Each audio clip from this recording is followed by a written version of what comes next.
Hey guys, welcome back to Lakeside Quilt Making Arts. I am not in the studio or by the lake, as you can see clearly. I'm in my car. I'm at physical therapy. I just left my quilt shop, one of my two quilt shops. There's two in Huntsville. The one that I just went to, I just had a lovely time. So I want to show you around in there. But first, let's get going on the quilting content. Before I came to Huntsville, I created a little bit of content for you, so I'm going to pass you over to that video clip, and then we'll meet right back here. I'm about to make some changes, and before I do, I want to kind of talk about what I'm doing. So this is where I did the small stitches so that I could do pretty tight curves in concentric circles, and I don't like it. It looks like it's spotted. It looks freckled, which is, nothing against freckles, but it doesn't help the petal any. It really doesn't. And here's where I try to do a bigger stitch and the concentric circles, and it just looks like helter-skelter as well. And then here is where I tried to transition to doing this, the running stitch. And it took me a little bit to remember that I needed to have a longer length of a stitch. So this doesn't look as good as it could because I was still kind of stuck in small stitchville like I was over here. Again, when you're just adding one stitch at a time onto your needle, two at the most, it's hard to have a nice clean line, nice straight line. So this does not look as good as it could, but I do like the fact that it's vertical, that they're parallel fairly well. But I did improve. So over here, there's two petals. There's one here, and then there's one here. No, sorry. What was it? Okay, let me get this tail out of the way. There's one here, and then there's one here. And those are done in parallel running stitch style. They're not done in the true running stitch fashion because of the thickness of this. What I'm finding so far is that Kantha stitching is better done as Kantha embroidery instead of Kantha quilting. But I'll have to go and do some research to see how people do it whenever they're actually quilting. Because what I see people doing is that they're pushing the needle away from them, and it's a running stitch going all in one direction. I'm kind of doing a back stitch, which isn't helping much either. But here I started trying to do more of a true running stitch, and I like this look better, but it's such a small sample of it, it's hard for you to see. So I have some choices to make. Do I take this out and that out, or even this, and redo it? I'm not gonna bail and start all over just yet. So I started thinking, well, what can I add to this? Because I was really thinking that this would be tactile. Like I wanted everything to be tactile, something to feel and touch. So I thought about taking knitting yarn and weaving it in some of these stitches. Now, if I do that, that may also look like helter-skelter because the stitches that you're weaving it in look like helter-skelter. So I do like the idea of that though, because it'd be nice and fluffy. That might encourage me to go ahead and take out everything and put in just baseline stitches that I can then weave the knitting yarn through. So that's still up for grabs. Then, of course, all these thread ends, these tails need to be pulled down inside, and I will do that. But I wasn't in a hurry to do it if I'm going to take out my stitching. I also thought that if I do go with the yarn, the knitting yarn, of course, I'm not going to take that through the fabric. So it would be weaving it through this. I thought, well, maybe I could put it here in the middle and lock it down with another layer of black stitching so that I can then cut the ends and fray them so that you got a real fluffy center, because your center of your flowers are generally kind of puffy and have, I don't know what they're called, but it's like a Velcro kind of a feel. Some vertical things that stick up from it, whatever they are. So I don't know, that's where we are right now, and just a learning process. So each one of my petals, I've tried to do something different. It looks like I've tried to do something different. So this I am liking the best. I'm gonna take this thread, since I've got a nice long piece, travel over here and do this one last petal, a big sample of this style, and see if I like it.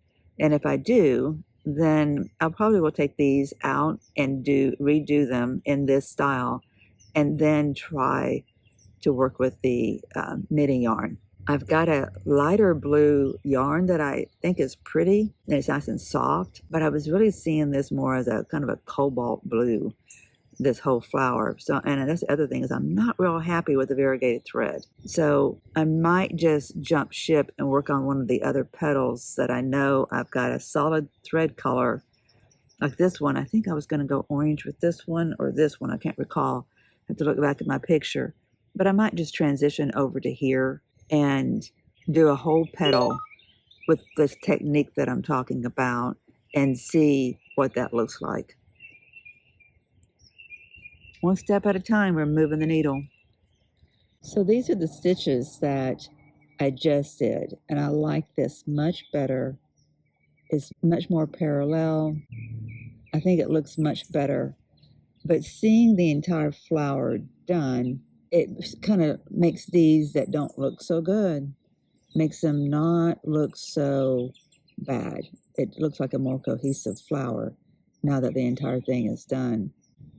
But I still think this and that needs to be replaced.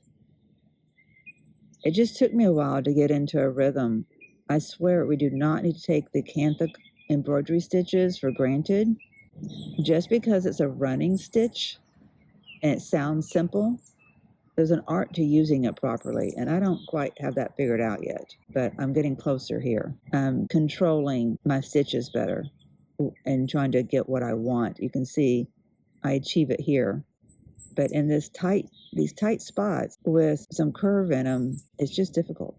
Having a consistent stitch, I'm finding, is really the key success to Kantha embroidery stitches. And that's why I didn't like what I was doing at first. I had not found any sense of rhythm or control over my stitches. Okay, you can see here I've got 2 strands as my ends because I doubled up my 8-weight pearl cotton, and I am pleased with the texture of that. It just has more presence than what I got over here with the 12-weight. The 12 weight is a lovely weight, just depends on what you're trying to achieve. I still think I'm going to come in either on top of this, lacing through it, or stitching beside it with a different weighted thread, maybe another 8-weight that I'm going to get from Patches and Stitches when I go there here in a little bit. Patches and Stitches is a store in Huntsville, Alabama, a quilting store in Huntsville, Alabama. And for some reason, I just started going to the other one because I didn't know it existed. The other one is Southern Charm. Yes, Southern Charm. I just started going there because when I first got back into quilting, somebody told me that's where I could go pick up some thread that they needed for their long arm, because they were going to do long arming for my first quilt that I did back last February, I think it was. So I went there and just started going there because it was really easy for me to get to on my beaten path.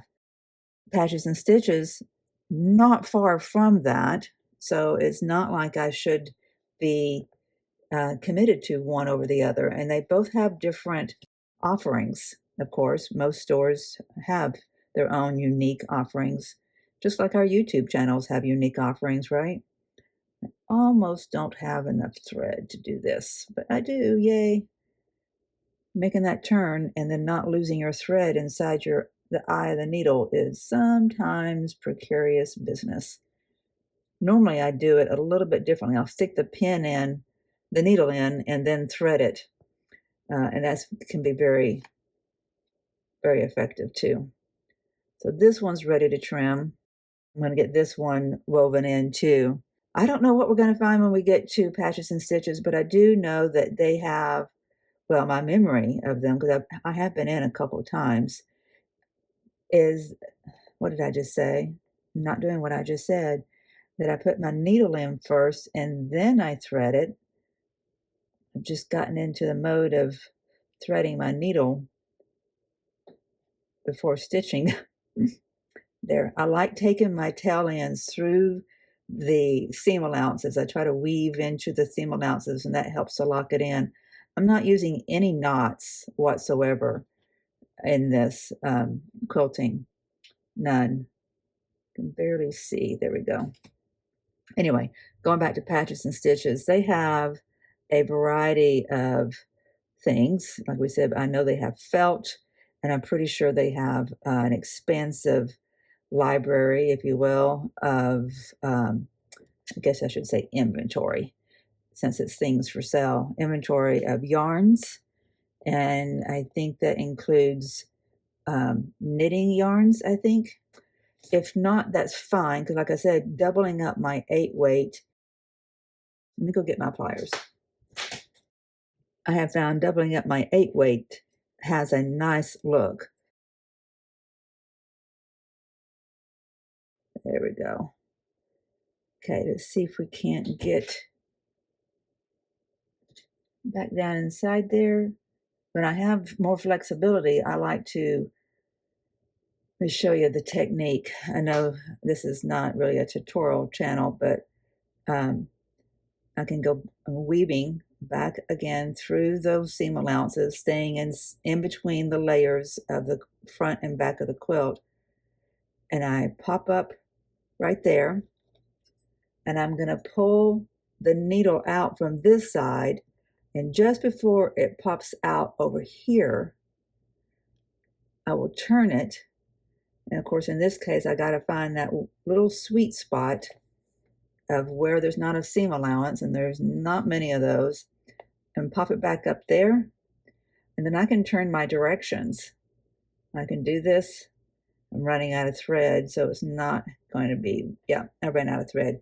But what you can do if you don't run out of thread is then go back a different direction, all while traveling underneath the layers. That's so very helpful. And when you get a little hole from your needle that is a little bit big, you can brush it with your nail, and you can use a toothbrush, and it works beautifully. Okay, those are ready to trim.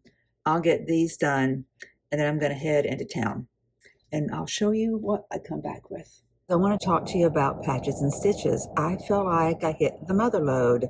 I went looking for thread, and man, did I find thread. Every quilting store is unique. You know, just like every channel is unique and every person is unique, that everybody kind of gravitates to what they're specializing in, and they have a lot of yarn and threads and a lot of variety, and I was in heaven. As much as I love fabric, I just have an affinity for threads and yarns. It's too bad that my hands won't really let me knit. I just keep too tight of a grip. I'm dealing with too much tension in my hands to knit properly anymore. So I know that's not in my cards for the future, but that's fine. I can still play with thread and yarn, maybe even by doing art quilts and doing some thread painting and different things like that. And that's how I can satisfy that need. So this store, Patches and Stitches, is in Huntsville. It's in part of the town called Old Town. I used to have a few houses down there. I lived in 2 of them, flipped the other 2. I guess in a sense they were all flipped because I did some renovations to all of them. So I know that area really well. It feels like home there. That store is inside of one of the old houses in Old Town. And it's very unassuming from the front. From the front, you see that it's a house. You do not appreciate from the inside how much space is going on the inside. It's like a carnival house. It's like a magic house. So around the side is my long arm quilter, Sherry Spivey. She's got this shop there. I've shown that to you before in a previous video. She's got the sweetest shop in there. I didn't have time, or I would have stopped in to see if she was there to say hi. She does a great job there too. So if you're in this area, anywhere near this area, you want a long arm quilter, Sherry Spivey does a great job, and you can find her down by Patches and Stitches. So I went inside, and first, right off the bat, found a woman that I know. Her name is Nanda, and Nanda and I go back. We go back 25 years. I've known her since October of 1999. She hired me at Channel 19, WHNT, News Channel 19, way back in the day. I had a lovely time at the news station. I really enjoyed everybody there. I wanted to make sure that it was okay that I took some videos, so I was introduced to the owner, and Linda's her name, and she was curious about the YouTube channel, and so she had a lot of good questions, and We had a lovely chat. I feel like I was welcomed with open arms. So I went ahead and took a little bit of video for you guys to appreciate the uniqueness and the quality and the cleanliness and tidiness, actually. I was really impressed by that, for there to be so much going on. And it's not really a crowded space, but it isn't like a big department store either. And there's a lot going on. Everything is very tidy. Can't imagine the workload that is, keeping the place as well maintained as it is. So Linda was really sweet, and she said, "No, sure, take some video. That's fine." So you'll see that there's just options everywhere of needles, threads. I got another thimble. I'll show you my haul as soon as we get home. Well, I got to go into physical therapy now. It is almost time. It's 3 minutes till. But I'll see you in the next video clip, and we will look at my haul. I feel like I walked out with a lot of treasures. I really did. I'll give you a sneak peek. I can walk in 2 minutes, right? Look. Okay, got a thimble. I'll show you when I get home. I gotta go. Oh my goodness. It's been so quiet out here, and I finally decided I was awake enough to actually do something to this quilt, and somebody decides to start using their leaf blower just as soon as I need to turn the camera on. But I only have 30 minutes before I have to leave, so I'm going to go ahead and record, and hopefully the audio is still good. So I'm going to try my Sashiko needles, and I think I'm going to try the biggest one. I don't know that it's the biggest eye, though, which is what's curious to me. This seems to be a bigger eye right here. I don't know that that's going to really matter. I think this one is probably sufficient. Before I pull it out of there, I might just thread it to see. Looks like it's thinner. It's longer but thinner. I'm going to go ahead and use the blue, I think, if I can figure out how to get it started. There it goes. I'm going to go ahead and use this blue yarn, thread, whatever. It seems like yarn to me because it's so thick. Yeah, see if it'll go through there. It's kind of tight, but it went through. I do love this color of blue. It seems like it's got a hint of purple to it, just a very slight hint. Maybe it's because of all these colors that's surrounding it at the moment. It is a tight eye. I can tell it's dragging through there much more so than it has been through my chenille. But I want to see how the circumference and length of this needle compares to what I've been using. I'm also going to try my new thimble. Oh wait, that reminds me. Oh gosh, I totally forgot. It seems like to me we did a quilt store haul yesterday, because we did. Only problem was the audio was not usable. So you don't even know about my thimble. I got some Sashiko needles. I got a new thimble so that in case I lose my other one that I love so much, I have a backup. But this feels so good. I need to tighten it. So, don't do this at home, but I'm going to try to tighten it to fit on my finger. I don't want to over tighten. Oh, yeah. Just definitely need to put a caption that says, "Don't do this at home." Don't put your finger between a vise. Yeah, I think I feel I need to tighten it down so it actually touches. Oh, that feels like a glove. Oh, I love it. I think I like that better than the plastic one. We'll see how well it works. Let's go ahead and do a quick comparison. This is the Sashiko needle. Look how much bigger that is from the chenille. I think when you're doing this is a chenille number 24. So much difference in length. Now, which one is this on the Sashiko one? Okay, I've got the longest one, which is a 50.8 millimeter, and that means it's a 0.84 millimeter diameter. Interesting. I don't know that information for the chenille. It feels much thicker, means it's probably going to be more pliable, less pliable. We'll see how it works. Just give it a go. This is all about experimenting.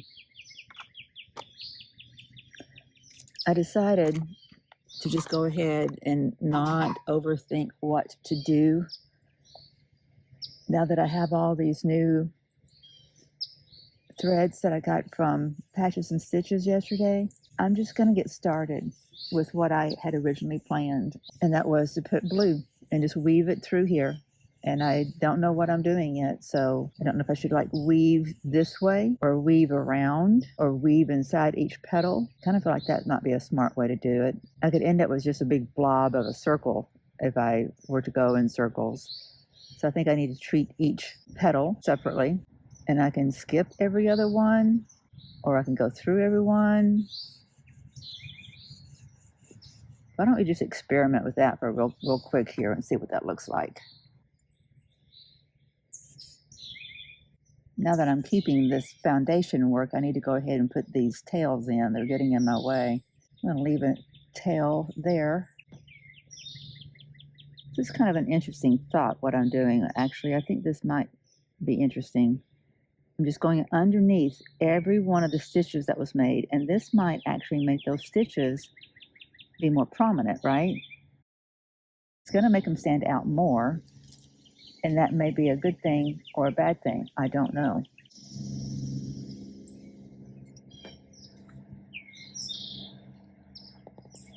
Couldn't get my fingers down in there. Okay, I can tell you I don't like this at all. It's just going to look like it's woven in there. I think I would need to go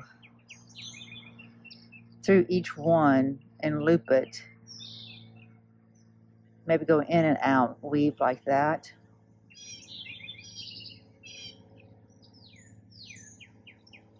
Oh, I think I have another idea. Let's try this. Like kind of going around the petal, the shape of the petal.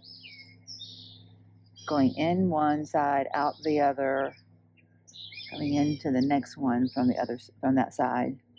Or, yeah, this might be better.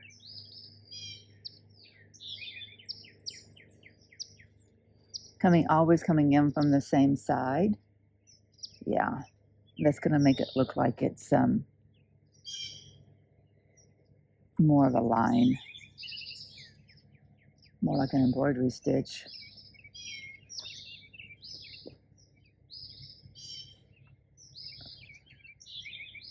Is it called a seed stitch? I can't think of what that's called.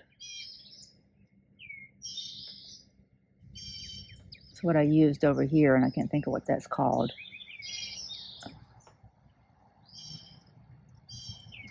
Yeah, this is the way to do this, if I do it at all. I should have, and I might still do it, actually. Double this up. I think that's what it needs. Leaving a tail that I can bury later.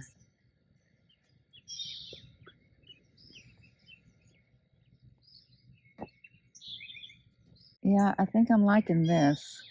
That iridescent variation thread colors as part of the foundation work might just look like a really nice accent with this technique. We'll see.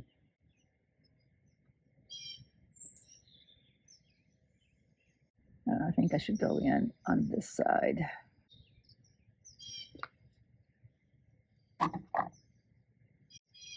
Gonna go see my daughter and grandbaby here in just a little bit. I think I'll take it to show it to her.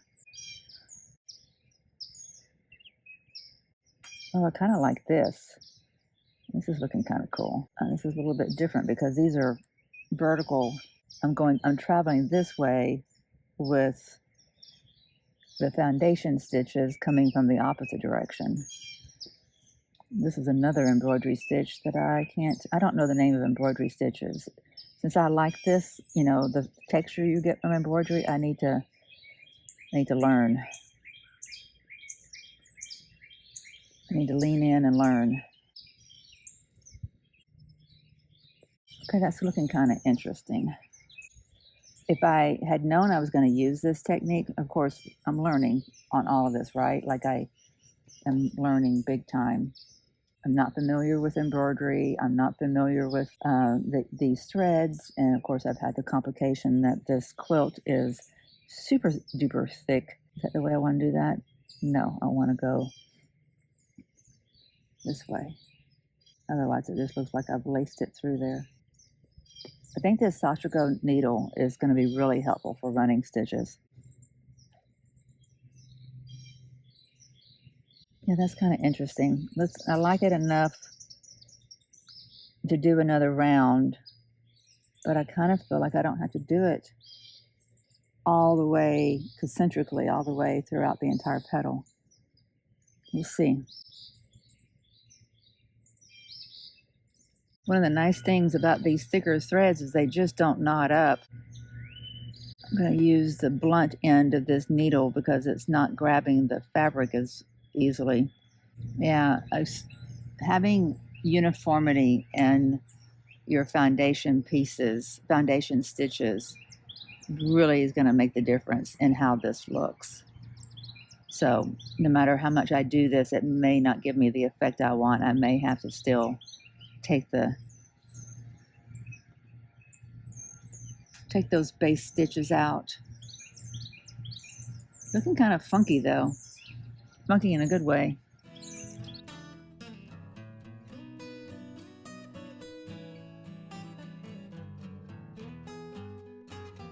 I could keep this video open for a long time because there's so many little nuances about the different things I'm learning every second to second.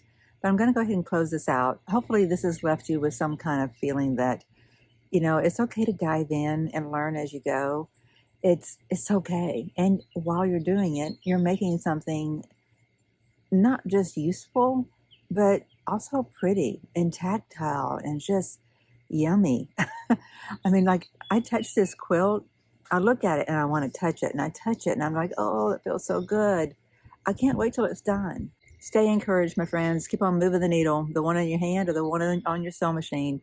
Whichever one it takes, get the job done. Just keep on moving forward. Let all those expressions of creativity come out and enjoy the process. See you in the next video.